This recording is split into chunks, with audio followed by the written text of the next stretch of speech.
इस वीडियो में हम पूर्ण स्वराज्य की मांग करने वाले राष्ट्रीय स्वयंसेवक संघ के योगदान पर चर्चा करेंगे। वर्ष 1920 में नागपुर में कांग्रेस का अधिवेशन आयोजित हुआ। इस अधिवेशन में प्रस्ताव समिति के सामने डॉक्टर हेडगेवार ने भारत को पूर्ण स्वतंत्र कर भारतीय गणतंत्र की स्थापना के लिए सुझाव दिया था, लेकिन तब कांग्रेस ने डॉक्टर साहब के इस सुझाव पर कोई ध्यान नहीं दिया। लेकिन डॉक्टर हेडगेवार के पूर्ण स्वाधीनता के सुझाव को कांग्रेस ने 9 वर्षों के बाद लाहौर अधिवेशन में स्वीकार कर लिया।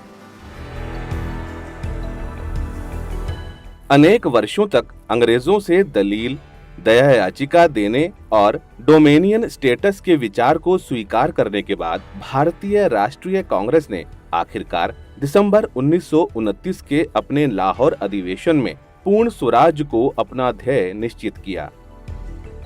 कांग्रेस ने तय किया कि 26 जनवरी 1930 को पूरे देश में पूर्ण स्वराज दिवस के रूप में मनाया जाना चाहिए।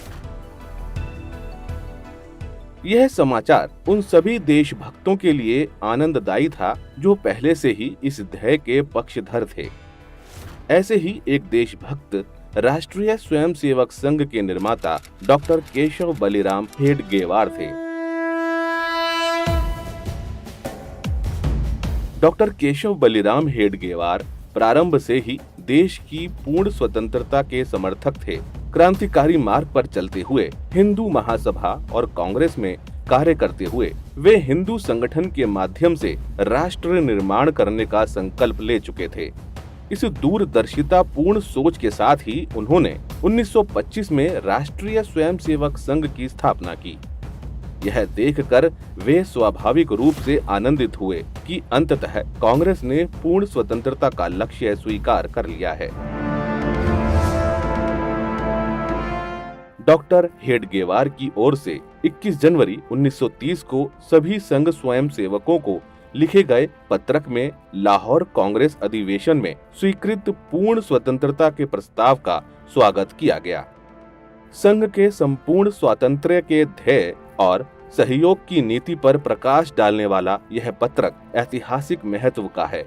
इसमें डॉक्टर साहब ने लिखा था, इस वर्ष कांग्रेस का ध्येय पूर्ण स्वतंत्रता निश्चित हो जाने के कारण कांग्रेस वर्किंग कमेटी ने घोषणा की है कि रविवार 26 जनवरी 1930 को पूरे हिंदुस्तान में स्वतंत्रता दिवस के रूप में मनाया जाए।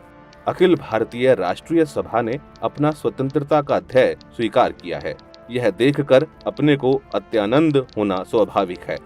वह ध्येय अपने सामने रखने वाली किसी भी संस्था के साथ सहयोग करना अपना कर्तव्य है।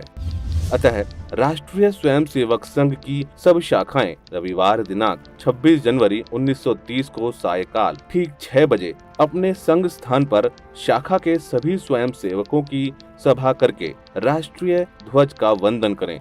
व्याख्यान के रूप में स्वतंत्रता की कल्पना तथा प्रत्येक को यही ध्येय अपने सामने क्यों रखना चाहिए, यह विस्तार पूर्वक बताएं और कांग्रेस के द्वारा स्वतंत्रता के ध्येय का पुरस्कार करने के लिए अभिनंदन का समारोह पूरा करें। इस आदेश के अनुसार सब शाखाओं में स्वतंत्रता दिवस मनाया गया। शाखाओं में राष्ट्रीय ध्वज वंदन के कार्यक्रम हुए। शोभा यात्रा, व्याख्यान, श्रद्धानंद साप्ताहिक में से स्वतंत्रता विषयक लेखों का वाचन और वंदे मातरम का उद्घोष आदि के विविध कार्यक्रम इस अवसर पर हुए। 26 जनवरी 1930 को हेडगेवार जी के निर्देश पर संघ की शाखाओं में स्वतंत्रता दिवस के अवसर पर कार्यक्रम आयोजित किए गए और कांग्रेस को बधाई देते हुए प्रस्ताव पारित किए गए।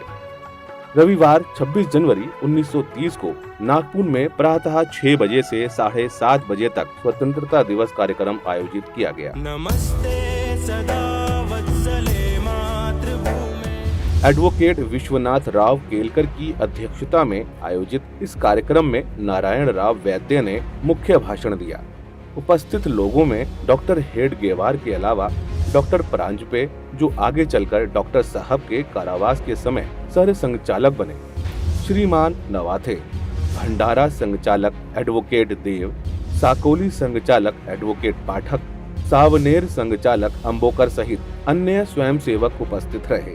जब पहली बार कांग्रेस ने संपूर्ण स्वतंत्रता का प्रस्ताव पारित किया लाहौर के अधिवेशन में, तो डॉक्टर साहब ने सर्कुलर निकाला सब शाखाओं में, 1921 की बात है, तिरंगे ध्वज के साथ संचलन निकाले और कांग्रेस का अभिनंदन करने वाला प्रस्ताव शाखाओं के द्वारा पारित करके भेजा जाए कांग्रेस कमेटी के पास। परिणाम स्वरूप संघ द्वारा उस काल में विभिन्न स्थानों पर किए गए समारोह का विवरण देने वाले रजिस्टर आज भी उपलब्ध हैं।